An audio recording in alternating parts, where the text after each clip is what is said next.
Also critical of the government on, of course, the sole sourced contracts with Navigator. I think that Prentice has said, look, Navigator will get no more contracts from here on in. The thing is, it's not Navigator's fault. Right. That company was never at fault.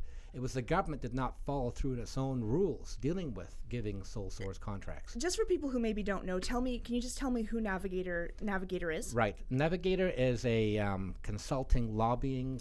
They really sort of paint themselves as a high stakes crisis PR firm. One of their sort of mottos is when you can't afford to lose. And there are a few principals there that are really deeply connected to the Tories, to Jim Prentice, to Alison Redford, and so there's a lot of so there have been a lot of criticisms of the fact that this very, deeply Tory-connected PR firm has received these sole source contracts. And in fact, in some cases, the contracts were handed out for amounts, for example, a few $100s below the threshold of $75,000, which is when you must put it out for public tender. Well, the Auditor General has said that that's something that can't happen. That's contract splitting, and that he worried that was something that was being done to get around the rules. Now, was it just what I understood in the past was that the issue was the Premier's office was doing these sole source contracts, but what did the Auditor General find out? Was it just the Premier's office who was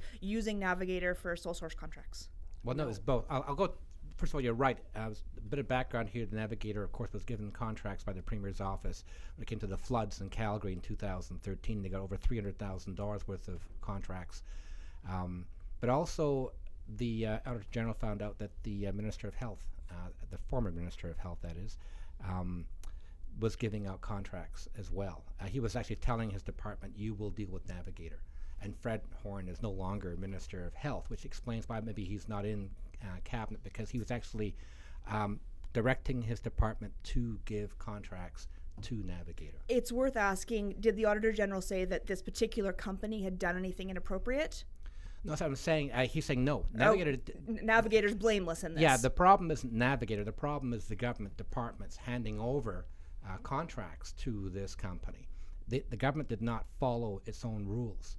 So, so what happened moving forward, Prentice has said, hey, I wasn't here when this happened. Don't blame me. And besides, moving forward, Navigator will get no contracts at all from now on. As long as I'm Premier, they won't be dealing with the government. So he's trying to kill the issue in its tracks, because the opposition now can't say, look, this is his friends he's giving contracts to. He'll say, never give them any contracts, it's the previous people, and from moving forward from now on, nobody gets any work from Navigator with the government.